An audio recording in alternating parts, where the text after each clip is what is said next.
Selamat pagi, shalom semuanya. Iya, Apakah silakan. suara saya jelas? Jelas kayak di. Oke, baik. Ya, saudara, kita akan terus belajar tentang kompak sejati, ya. Nah, kita mau terus, saudara, memperdalam, mempelajarinya berulang-ulang, karena kalau kita, saudara, tidak mengulang, kita nggak akan menangkap betul-betul apa itu kompak sejati. Nah, hari ini, saudara, kita akan lebih lagi membedah tentang apa itu, saudaraku, kompak sejati. Nah, topik saya hari ini adalah mempraktekkan kompak yang bertumbuh bersama, ya, supaya kita bisa bertumbuh bersama, ya, maka kita harus ada di kompak sejati, saudara. Nah, kita akan lihat dulu, saudara, supaya kita bisa bertumbuh bersama berikutnya, kita mesti ada di struktur keluarga rohani, ya, struktur keluarga rohani, ya. Apa itu struktur keluarga rohani? Ya, saudara perhatikan gambar yang warna merah, ya. Setiap kita, saudara, itu harus punya bapak rohani. Nah, bapak rohani kita juga punya kompak, ya. Itu disebut kompak bapak. Nah, bapak rohani kita membapai kita atau memuridkan kita, yaitu panahnya adalah memuridkan kita. Nah, ini pemuritan yang vertikal, saudara. Ya, pemuritan yang vertikal. Nah, tapi kita sendiri harus punya saudara, punya sahabat. Nah, inilah kompak sahabat kita. Ini pemuritan yang horizontal, ya, di mana kita dengan kompak kita itu juga pemuritan dari bapak rohani kita, juga pemuritan, saudara. Ya, jadi ada dua macam pemuritan, yang vertikal dan yang horizontal. Dua-duanya pemuritan, ya. Nah, kemudian nanti satu saat, saudara, kita harus punya anak rohani. Nah, anak-anak rohani kita juga punya kompak, ya. Kita harus usahakan mereka punya kompak, ya. Nah, ini adalah apa, saudaraku? Ya, kompak anak. Nah, semua kita mesti ada di dalam struktur keluarga rohani ini. Kalau enggak, kita nggak bisa bertumbuh bersama, saudara. Karena gereja adalah sebuah keluarga, ya. Makanya kita mesti ada dalam struktur keluarga rohani. Jadi, ya, saudara, kita semua pastikan punya bapak rohani, itu kompak bapak kita, punya sahabat rohani, ya, ini kompak kita, dan punya anak-anak rohani, ini kompak anak kita, saudara. Nah, kalau kita masukkan ke dalam struktur gereja sel, nah, jadi saudara, dimulai misalnya dari korta, ya, korta juga punya kompak, saudara. Ya, makanya pastikan korta-korta punya kompak, ya. Nah, kompak korta memuridkan kompak korsel, ya. Kompak korsel memuridkan kompak fasel, saudara. Ya, kompak fasel memuridkan kompak anggota komsel. Ya, demikianlah semua orang ada di dalam struktur keluarga rohani. Ya, kalau kita nggak ada di dalam struktur keluarga rohani, kita nggak bisa bertumbuh bersama, saudara. Sekali lagi, karena gereja adalah keluarga rohani. Ya, makanya pastikan kita ada di dalam struktur keluarga rohani. Nah, jadi kompak nggak boleh, saudara, dipraktekkan menjadi kelompok 2-3 orang sendirian, independen, tidak ada dalam struktur keluarga rohani. Ini kompak-kompakan. Kompak yang demikian akan mati, saudara, karena dia nggak menerima kehidupan dari keluarga rohani itu. Sekali lagi, gereja adalah keluarga rohani. Ya, Efesus 2, kita adalah keluarga rohani. Jadi kita mesti ada di dalam struktur keluarga. Nah, ini yang pertama, saudara mesti ingat dulu. Penting sekali. Ya, jangan terapkan kompak di luar struktur keluarga rohani. Ya, perhatikan saudara, saya ada melihat kompak-kompak yang nggak ada dalam struktur keluarga rohani, saudara. Nah, ini dia sendirian aja, sempalan, ya, cuman ada di apa, saudaraku, di mesbah doa sendirian. Tapi dia kalau ditanya siapa bapak rohaninya, siapa yang muridin kamu, nggak tahu, ya. Kemudian dia nggak punya anak, ya, terus saja berdua aja, saudara. Nggak punya rencana mau punya anak rohani. Nah, ini ya kompak-kompakan. Jadi ini dulu saudara, kita benahi tahun ini, ya, kita semua pastikan punya kompak, ya, dan kita punya bapak rohani, dan satu saat nanti kita punya anak rohani, ya. Nah, ini dulu pertama, saudaraku. Nah, sekarang kedua, kalau kita mau bertumbuh bersama next, kita harus tahu apa agenda kompak. Ya, agenda kompak itu apa? Ya, artinya gini, kalau kita ketemu atau kita berkompak, ngapain aja? Nah, itu kita harus tahu, saudaraku, agendanya kompak itu apa. Nah, banyak sekali orang nggak tahu agenda kompak. Makanya dia berkompak sesuka-suka dia. Ya, kamu kompak ngapain? Ya, pokoknya kumpul-kumpul aja, Pak Edi. Ya, kumpul-kumpul ngapain? Ya, ngobrol-ngobrol, ya. Nah, dia nggak jelas apa agenda kompak. Nah, agenda kompak ditentukan berdasarkan konsep dari kompak itu sendiri. Apa kompak itu? Ya, kalau kita nggak jelas kompak itu konsepnya apa, ya kita nggak menemukan agendanya. Atau kita akhirnya bikin-bikin agenda sendiri, saudara, sesuka kita. Ya, nah, jadi tolong perhatikan baik-baik, saudara. Apa ya konsep kompak itu? Kompak itu apa? Nah, kompak bukan sekedar small group, kelompok kecil. Nah, ada orang pikir, oh, asal saya udah 2-3 orang kumpul itu udah kompak. Belum tentu. Ya, kompak itu bukan sekedar small group. Nah, apa kompak itu? Perhatikan ya, saudara, perhatikan. Ini sebenarnya sudah disampaikan sebelumnya. Kompak itu adalah unit terkecil komunitas tubuh Kristus. Sekali lagi ya, saya ulang, saudara, ini penting.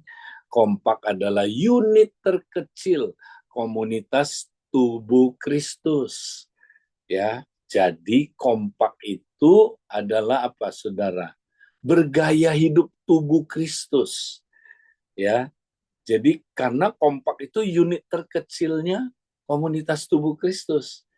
Ya, jadi saudara, dia harus menghidupi gaya hidup tubuh Kristus. Ya, nah apa itu gaya hidup tubuh Kristus? Nah, Kolose 2 ayat 19 bilang dia itu tubuh Kristus kalau dia berpegang teguh kepada kepala. Ya, jadi itu yang pertama, saudara. Kalau kompak itu tubuh Kristus, dia punya kepalanya. Siapa kepalanya? Kristus. Kalau small group tidak ada kepalanya, saudara. Kelompok kecil dia bukan tubuh Kristus kan, dia nggak punya kepala dong. Nah, makanya kalau saudara praktek small group aja nggak punya kepala, ya itu kompak-kompakan, saudara.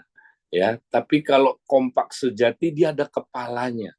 Kristus kepalanya. Artinya gini, mereka terus berpegang teguh kepada kepalanya. Mereka terus bersekutu dengan kepalanya.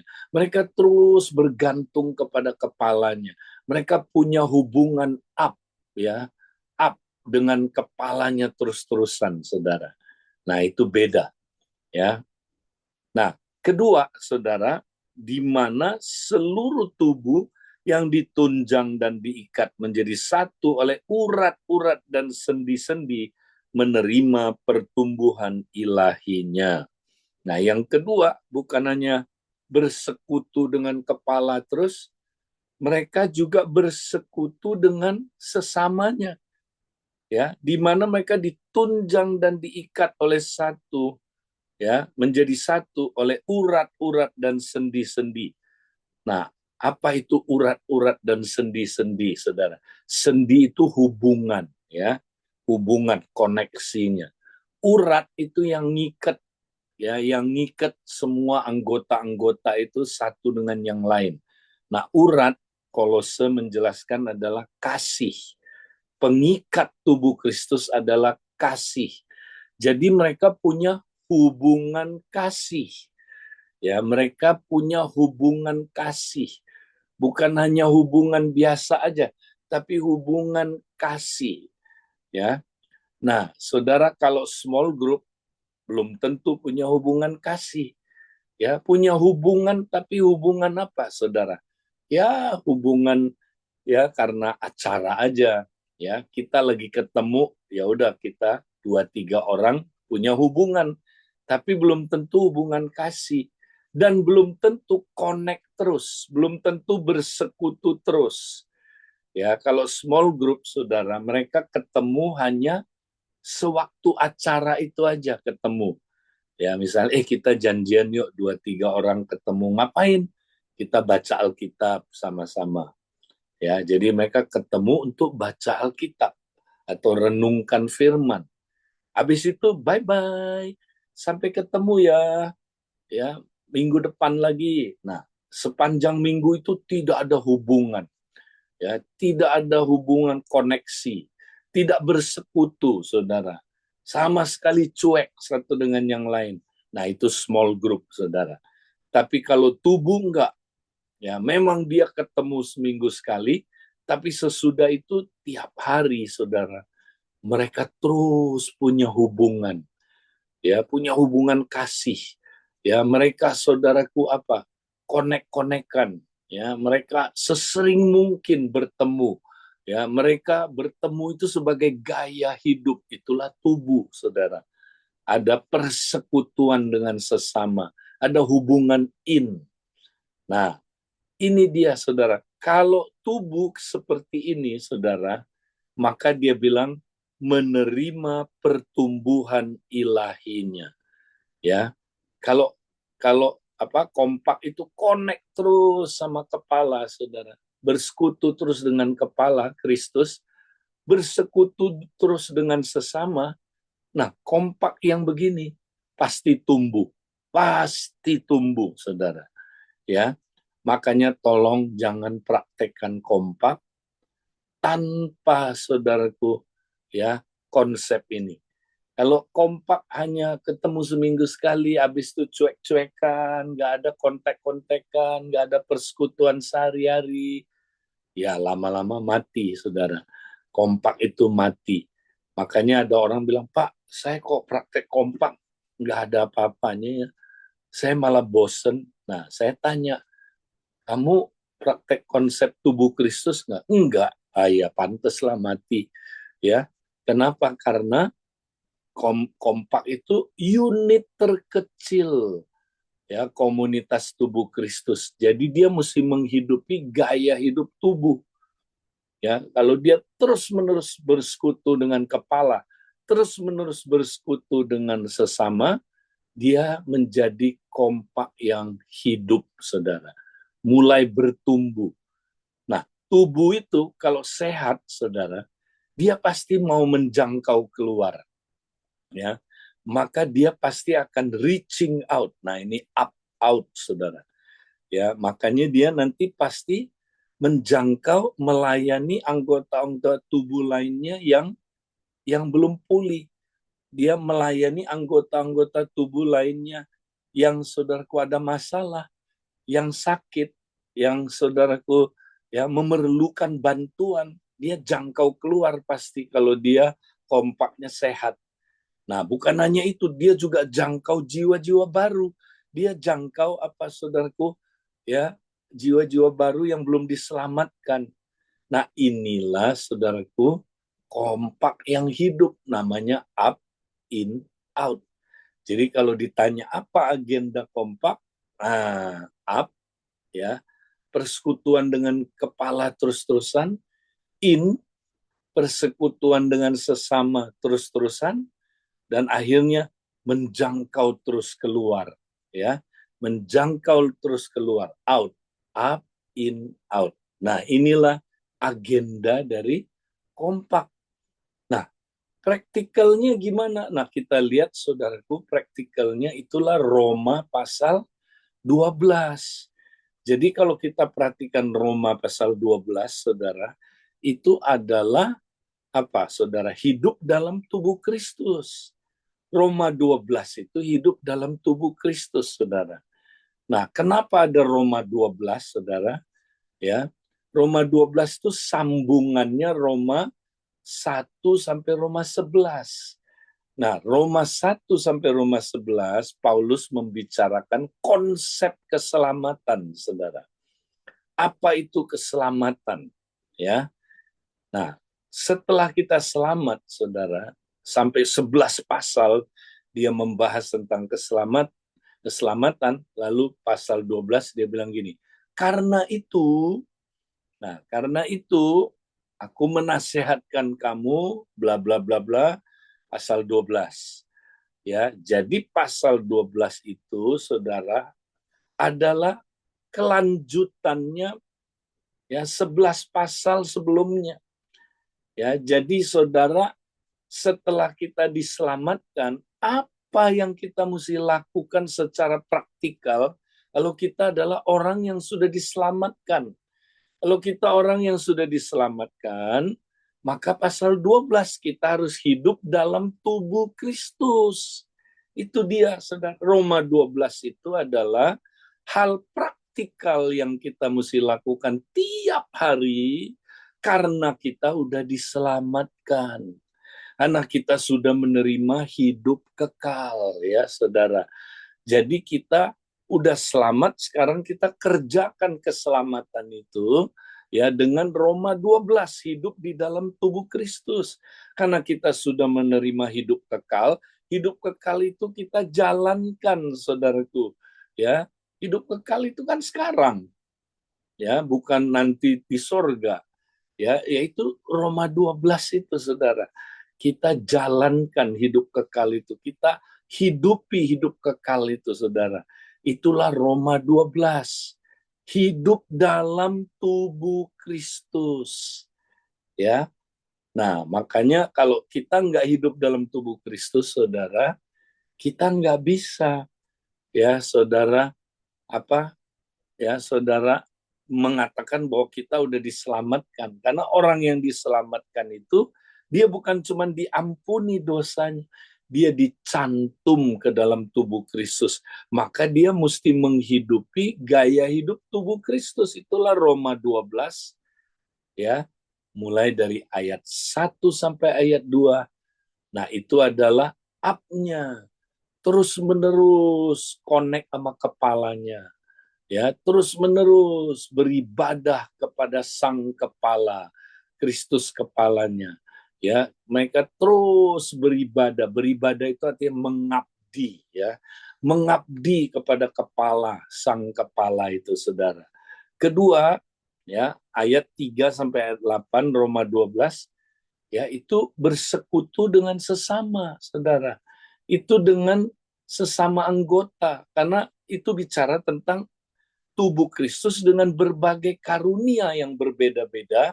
Kita harus menggunakan karunia kita untuk saling membagi, saling membangun, ya, saling saudaraku melayani. Itulah saudaraku persekutuan, ya, itulah persekutuan dalam tubuh Kristus, ya. Nah, kemudian nanti kalau saudara baca Roma 12 ayat 9 ke atas sampai ayat 21, itu bicara tubuh Kristus bersama-sama bagaimana kita sebagai tubuh, ya, kita memberkati, menolong, melayani saudara-saudara seiman kita di dalam tubuh Kristus, maupun bagaimana kita bersikap, ya, terhadap orang-orang luar, ya, orang yang belum diselamatkan. Nah, ini out-nya, saudara. Jadi Roma 12 itu adalah, ya, saudaraku, sebenarnya apa, saudara? Hidup dalam tubuh Kristus, up, in, out. Nah, inilah agendanya kompak, saudara. Jadi kalau begitu agendanya kompak itu apa? Next. Nah, kita mari sekarang lihat secara praktikal. Inilah agenda kompak, ya. Nah, dari sini datangnya. Jadi, saudara mesti nangkep dulu. Ya, Pak Edi, kalau kita kompak ngapain aja? Nah, ini, ya. Ngapain aja itu ya? Ini dia, saudara. Kalau kita ketemu misalnya seminggu sekali, ya, saudara. Nah, kita praktekkan up, in, out, ya. Nah, up itu apa? Roma 12 ayat 1 sampai ayat 2. Ya. Mulai dengan apa, saudara? Ibadah bersama. Ibadah itu apa? Pengabdian kita kepada Kristus. Ya, ibadah itu pengabdian, ya. Jadi kita saudara, menundukkan diri kepada Sang Kepala, ya, karena Dia kepala kita. Ya, Kristus itu Tuhan, penguasa tunggal hidup kita. Dia kepalanya kompak kita. Makanya kita mesti beribadah kepada Dia, saudara. Ya, beribadah itu sekali lagi adalah mengabdi kepada Dia. Ya, kita saudaraku, terus ya kita tunduk kepada Dia. Kita, saudaraku, ada di bawah pemerintahannya. Kita menyembah Dia. Nah, itu beribadah, saudara. Nah, beribadah itu apa? Paulus bilang dimulai dari karena kemurahan Allah. Oleh karena kemurahan Allah, aku menasihati kamu. Jadi, ibadah dimulai dari kemurahan Allah. Ya, dimulai dengan ya kita fokus kepada kemurahan Allah. Nah, ini penting ya, saudara. Jadi ibadah jangan langsung, saudara, ya kita mempersembahkan tubuh, jangan. Fokus dengan demi kemurahan Allah dulu. Nah, kemurahan Allahnya, ya. Nah, ini penting ya, saudara. Jadi kita fokus merenungkan betapa besarnya kemurahan Allah buat kita. Nah, perhatikan ya, saudara, ini penting. Ya, orang pagan beribadah supaya memperoleh kemurahan dari dewanya. Ya, kalau saudara perhatikan orang kalau nyembah berhala, saudara, dia datang untuk dapat kemurahan dari dewa-dewanya, saudara. Ya, misalnya dia datang nih, ya dia kasih ayam putih, apel malang, salak Bali, untuk apa, saudara? Untuk mancing supaya dia dapat kemurahan dari dewanya. Berikan dong, aku ini dong, kasih aku dong ini, ya. Aku sakit nih, berikan aku kesembuhan. Ya, aku lagi ada masalah, berikan aku solusi, ya. Jadi dia datang untuk memperoleh kemurahan dari dewa-dewinya, saudara. Tapi kalau kita terbalik, ya, kita bukan datang untuk mendapatkan kemurahan Allah, tapi kita datang karena kita sudah memperoleh kemurahan Allah. Nah, beda sekali, saudaraku, terbalik ya. Makanya kita kalau beribadah itu bukan untuk mendapat sesuatu, ya, saudara. Nah, banyak orang masih agama pagan, walaupun dia beribadah di gereja, di komsel, di kompak, ya, dalam kehidupan pribadinya. Jadi dia datang untuk dapat sesuatu dari Tuhan, ya, dapat kemurahan dari Tuhan. Bukan, saudara, kita datang karena kita udah dapat kemurahan Tuhan. Nah, kemurahan Tuhan itu besar sekali buat kita, saudara. Ya, sangat luar biasa. Nah, kita datang dengan itu. Tuhan, terima kasih Tuhan. Kau begitu murah hati buat aku. Kalau bukan karena kemurahan-Mu Tuhan, aku nggak mungkin diselamatkan Tuhan. Terima kasih Tuhan. Oleh karena korban Yesus di kayu salib, begitu besar kemurahan-Mu Tuhan, sehingga aku boleh diselamatkan. Terima kasih Tuhan. Ya, seorang lepas seorang mengucap syukur untuk kemurahan Allah. Ungkapkan itu di kompak itu, saudara. Nah, itulah ibadah. Ibadah dimulai dari merenungkan kemurahan-kemurahan Allah. Ya, itu yang pertama. Nah, setelah itu baru lanjut dengan apa? Mempersembahkan tubuh. Nah, kenapa tubuh? Karena tubuh kita udah milik Tuhan. Tubuh kita milik sang kepala. Tubuh kita tubuhnya si kepala. Tahukah saudara, kita ini anggota tubuh Kristus, tubuh kita itu tubuhnya Kristus, sang kepala. Jadi kita mesti serahkan, Tuhan, ini tubuh milikmu.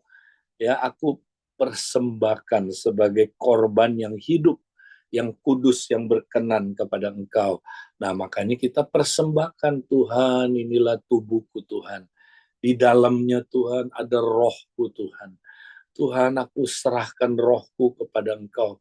Biarlah rohku, Tuhan, roh yang menyala-nyala, roh yang terus bersekutu dengan Engkau, roh yang selalu rindu, haus, mentaati kehendak-Mu. Tuhan, biarlah rohku, Tuhan, menyatu dengan Engkau selalu. Terima kasih, Tuhan. Tuhan, aku persembahkan juga, Tuhan, pikiranku. Tuhan, janganlah pikiranku, pikiran-pikiran yang najis, yang negatif, yang berdosa, tapi pikiranku, Tuhan, pikiran yang kudus, pikiran Kristus, pikiran yang berkenan kepada Engkau. Ini dia, Tuhan, pikiranku, Tuhan. Tuhan, aku persembahkan juga, Tuhan, ke emosiku, Tuhan, perasaanku.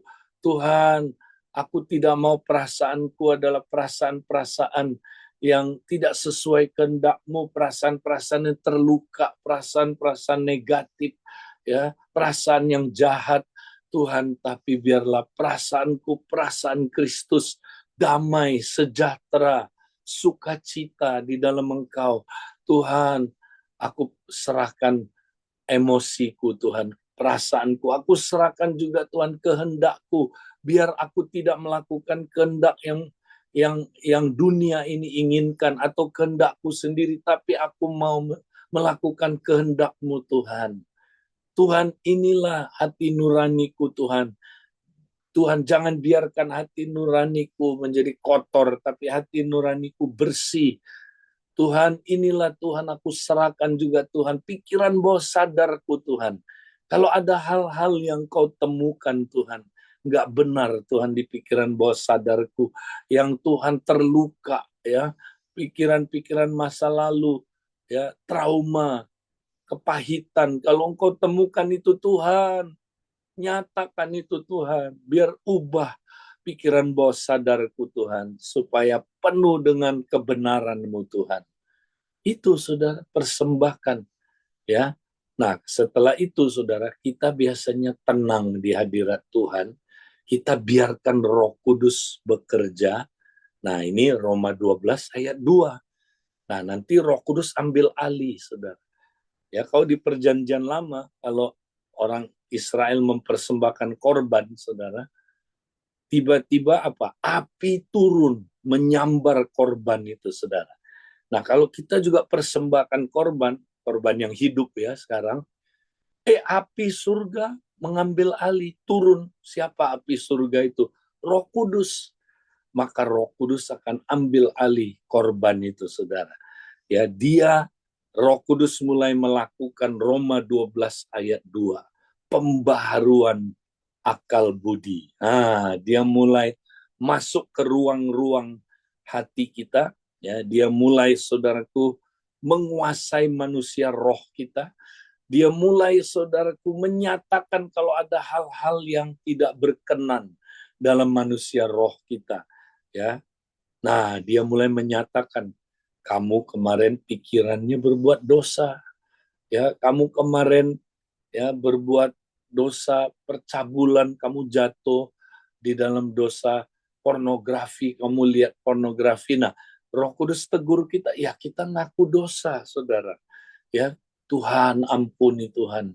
Kemarin, Tuhan, aku masih, Tuhan, jatuh dalam dosa pornografi. Ampuni aku, Tuhan. Ya, nanti ada lagi Tuhan tegur, kamu kata-katanya kasar sama istri, ya, kamu sama anak, ya, kemarin sampai konfliknya kayak begitu, sampai anak kamu akhirnya kepahitan sama kamu. Nah, saudara, kita mesti akui itu. Jadi ada pengakuan dosa karena Roh Kudus mulai bekerja di tengah-tengah kita, menyatakan kalau ada hal-hal yang ya nggak berkenan kepada Dia, saudara. Dia akan menemplak kita. Nah, kita harus apa, saudaraku? Akui dosa itu dan bertobat, ya, metanoia, saudaraku. Jadi kita bertobat. Nah, Roh Kudus itu akan melakukan pembaharuan budi. Nah, budi di sini, saudara, itu bukan sekedar pikiran otak. Budi di sini pikiran hati, pikiran yang di dalam, saudara. Ya, budi di sini adalah apa, saudara? Cara pandang, perspektif kita, ya, melihat hidup ini, melihat diri kita, melihat Tuhan. Itulah budi, saudara. Ya, itu bukan sekedar pikiran otak, pikiran ya di pikiran di kepala kita, tapi itu pikiran hati. Ya, nah itu yang mau dirubah Tuhan, pikiran hati kita. Jadi pikiran yang di dalam kita itu, saudara. Perspektif kita, cara pandang kita. Ya, apakah kita duniawi cara pandangnya?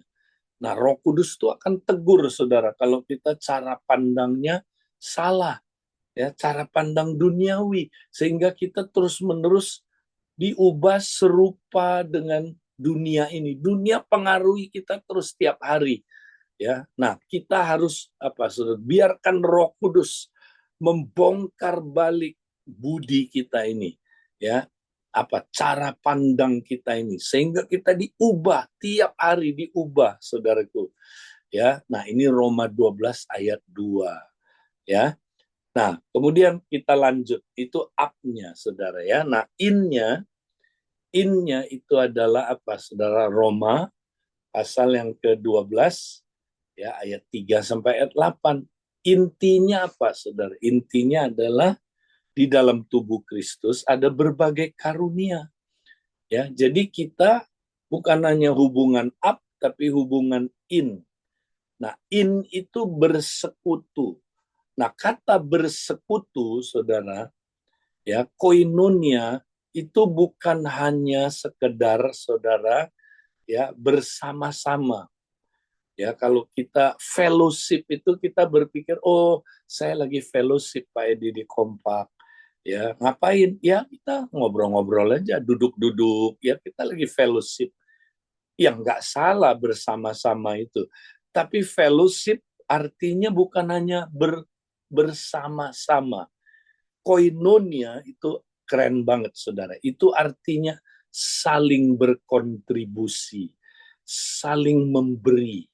Ya, makanya Roma pasal yang ke-8, ya, saudara, Roma tadi berapa? 12 ayat 3 sampai 8 memberitahu kita punya karunia yang berbeda-beda. Nah, kita harus saling berkontribusi sesuai dengan karunia kita. Saya punya karunia mengajar. Ya, misalnya di Kompak, ya. Misalnya saya kompak sama Untung. Untung punya karunia misalnya, ya, dia mempunyai karunia memberi misalnya. Nah, jadi saya mengajar dia, saya berkontribusi mengajar dia, dia berkontribusi memberi kepada saya. Nah, itulah fellowship, saudara. Jadi fellowship itu kita saling memberi sesuai dengan karunia kita. Saling memberi apa yang kita punya, gitu kira-kira. Jadi kita memberi apa yang kita punya. Ya, saya punya A, saya beri kepada kamu, kamu punya B, kamu berikan kepada saya. Itulah fellowship, saudara. Nah, di dalam tubuh Kristus, saudara, ya, demikian juga sama kayak tubuh secara jasmani. Kalau kita lihat tubuh secara jasmani kan saling memberi, saudara. Coba sesama anggota saling memberi apa, saudara? Saling memberi aliran darah. Kalau saudara lihat anggota tubuh kan gitu kan, saling bagi aliran darah. Di dalam darah itu ada apa, saudara? Di dalam darah itu ada oksigen. Mereka saling memberi energi, saling memberi apa, saudara? Kehidupan di dalam napas itu kan. ada oksigen itu. Nah, bukan hanya bagi hidup, tapi mereka juga bagi makanan, ya kan? Di dalam darah itu ada makanan, mereka saling kasih makan satu dengan yang lain. Ya, terus apalagi saudara, saling mengambil racun-racun keluar dari anggota lainnya. Nah, itulah kompak, saudara. Jadi kompak mesti bagi hidup. Nah, bagi firman, ya. Jadi kita kompak itu kumpul, jangan cuman apa, saudaraku, kumpul-kumpul ngobrol yang nggak karu-karuan, ya, atau yang lain. Nah, mestinya fokusnya ke bagi hidup, bagi firman, saling mengajar, saling ya bagi pengalaman. Nah, itu pengalaman hidup harus kita bagi, saudara. Nah, hidup seorang murid apa, saudara? Itu yang saudara bagikan. Saya murid, kamu murid. Murid itu gaya hidupnya apa? Masih ingat, saudara? Gaya hidupnya 3B itu. Ya, murid itu tiap hari saudara masih jalanin 3B nggak? Murid itu adalah praktek 3B tiap hari ini sampai kita mati. Nggak boleh berhenti praktek 3B. Berjalan bersama Kristus, belajar dari Kristus, berubah serupa Kristus. Nah, jadi yang di-sharingkan di dalam kompak adalah 3B, saudara. Jangan sharing yang lain-lain. 3B, ya. Kemarin dengan untung kami ya sharing ini dan sangat diberkati, saudaraku. Jadi kita saling sharing. Kamu pengalaman berjalan bersama Kristus akhir-akhir ini, minggu ini seperti apa? Coba cerita. Wah, dia cerita, saya berjalan dalam Kristus, ini yang saya alamin. Ya, tapi saya juga masih punya kekurangan. Ya, saya berjalan dalam Kristus belum sepenuhnya full sepanjang hari itu. Saya terus berjalan dalam roh. Ya, saya masih kadang-kadang ya kepancing berjalan dalam daging, ya. Saya tidak terus connect sama Kristus, berdialog dengan Dia terus, ya. Tapi saya sempat apa ya, berjalan dalam dipimpin oleh daging. Saya mau berubah, ya. Saya mau berjalan dalam roh lebih banyak lagi, ya. Nah, itu dia ceritain, saudara. Nah, teman-temannya boleh kasih masukan, teman-temannya boleh tolongin dia kalau dia kurang berjalan dalam roh. Nah, kedua, saudaraku, kita sharing apa? Apa yang kamu belajar dari firman? Nah, ini belajar yang kamu belajar dari firman. Kan kamu pemagangnya Kristus, kan? Kamu belajar apa? Nah, ini saat teduhnya kita sharingin. Kamu dapat apa, ya? Kamu saat teduh nggak tadi pagi? Kita sharing kalau ya dengan demikian kita punya akuntabilitas dan kita, saudaraku, juga dibagi makanan rohani. Ya kan? Ingat tadi itu, saudara, anggota tubuh harus membagikan makanan rohani, ya. Nah, terus, nah ini yang penting lagi adalah berubah lewat kematian ego. Nah, ini kan kita udah belajar kan, berubah lewat kematian ego. Nah, itu yang kita ceritain, saudara. Kamu minggu ini gimana? Kamu mengalami kematian-kematian nggak?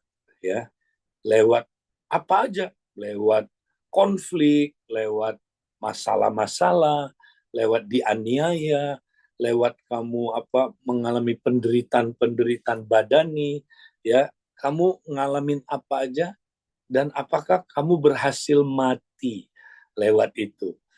Nah, kita cerita, ya kemarin lu ya, saya lewat konflik dengan istri, waduh, saya udah pengen marah, saya udah pengen ya diemin dia, saya udah pengen bales, ya misalnya. Tiba-tiba Tuhan ingetin, mati, mati, telah mati dan tinggalkan. Akhirnya saya nyanyi itu karena saya sudah mati bersama Kristus. Waktu saya praktek itu bener loh. Saya tiba-tiba ngalamin kematian ego. Ya, waktu mati ego saya, yang muncul damai sejahtera, sukacita, ya. Saya mulai bisa apa? Ya, bisa komunikasi lagi sama istri saya. Akhirnya kami bikin beres dan masalah kami, konflik kami beres. Nah, itu yang diceritain, saudara. Ya, ada orang lagi ngalamin masalah. Ya, waduh, dia khawatir sekali hidup ini. Ya, nah, ingat kalau kita khawatir, saudara, itu tandanya kita yang hidup. Ya, nah, caranya gimana supaya nggak khawatir? Biarlah bukan kita lagi yang hidup, tapi Kristus yang hidup di dalam kita. Ya, nah supaya Kristus bisa hidup dalam kita, kita mesti mati. Nah, itu dia. Makanya kalau saudara lagi ngalamin masalah, apa aja saudara, semua jalan keluarnya adalah mati terhadap ego. Pikul salib, menyangkal diri setiap hari, saudara. Ya, nah waktu saudara lakukan itu, benar, saudara akhirnya masalah itu belum beres, tapi saudara tenang. Ya, saudara udah nggak khawatir, saudara udah apa ya, saudara bukan saudara lagi yang hidup, Kristus hidup di dalam saudara. Nah, itu saudara tiap hari kita ceritain. Sorry, ya, tiap hari kita alamin dan kita ceritakan di dalam kompak kita. Ya. Nah, itulah bahan yang kita bicarakan di dalam kompak. Ya, nangkep ya, saudara. Nah, jadi up, in, nah, out-nya saya tidak bahas hari ini, nanti waktu-waktu yang akan datang. Jadi, saudara, mari kita mau sungguh-sungguh, saudara, praktek up, in, dan out. Nah, itu yang saya mau sampaikan. Saya mohon maaf karena hari ini ada CG, saya harus segera ya pergi ke Abalef Industri. Saya serahkan kembali ke teman-teman yang bertugas. Puji Tuhan, tetap semangat mempraktekkan kompak sejati. Ya, saya kembalikan, Tuhan Baik, berkati. terima kasih Kak Edi untuk apa yang tadi sampaikan, biar kami terus semakin diperlengkapi. Bapak Ibu, eh, pagi hari ini apa yang telah kita terima, kita mau terus belajar ya, bagaimana kita praktek dalam kompak. Mungkin hari ini kita sampai di sini saja, nanti kita akan ketemu lagi di Senin pagi. Ya, itu aja. Bapak Ibu, terima kasih, Tuhan berkati.